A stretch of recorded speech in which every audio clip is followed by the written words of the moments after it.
One of the first things we need to recognize when it comes to squatting for muscle growth is that our bone structure, mobility, and strength all affect how low we can squat and how our squat should be set up. For example, people with long femurs and short torsos aren't going to be able to squat as deep because they have to lean farther forward to maintain the bar path over their feet, increasing the risk of low back rounding. Our hips, and in particular the angle and depth of the socket, affect our squat. Typically our hip socket angle is about 15 degrees. If it's less than this, then as we squat and reach the bottom position, the neck of the femur can hit the edge of the socket, stopping us from going any lower. With hip socket depth, the deeper the socket, the more stable the joint, but the more apt we are to hit bone on bone in the bottom position.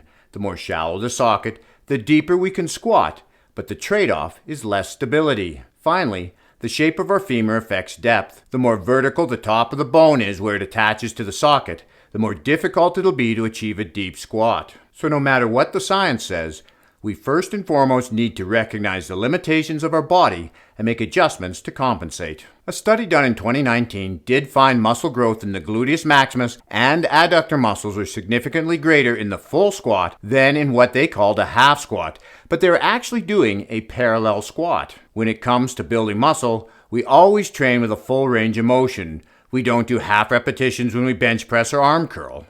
Unless, of course, we're ego lifting, but that's about trying to impress in the gym and has nothing to do with muscle growth. A study published in the Journal of Strength and Conditioning that includes squats agrees with this, finding where increased muscle strength and size are the objectives. We demonstrate here that range of motion should not be compromised for greater external loading. There are things we can do to increase the range of motion on our squats. The most common one is elevating our heels.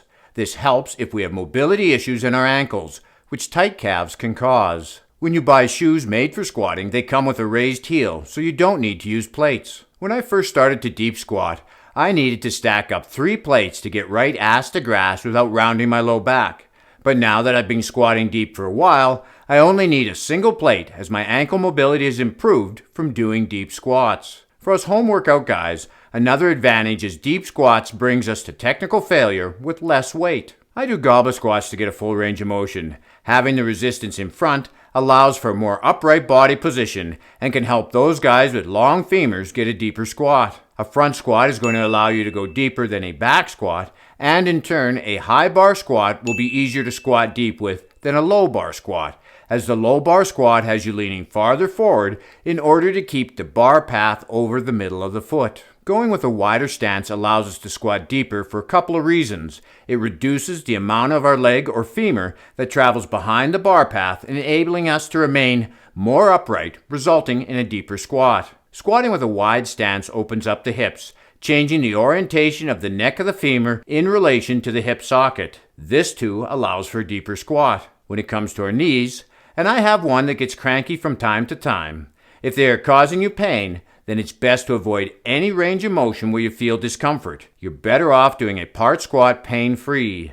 You may find in time, as you get stronger, you'll be able to squat even deeper without any discomfort. Even if you can't do a full squat, no matter your age, I encourage everyone to train their legs. To find out why you should never skip leg day over 50, and it starts at 30, watch this video next and keep working out while having fun. This is Lawrence from Fit and 50.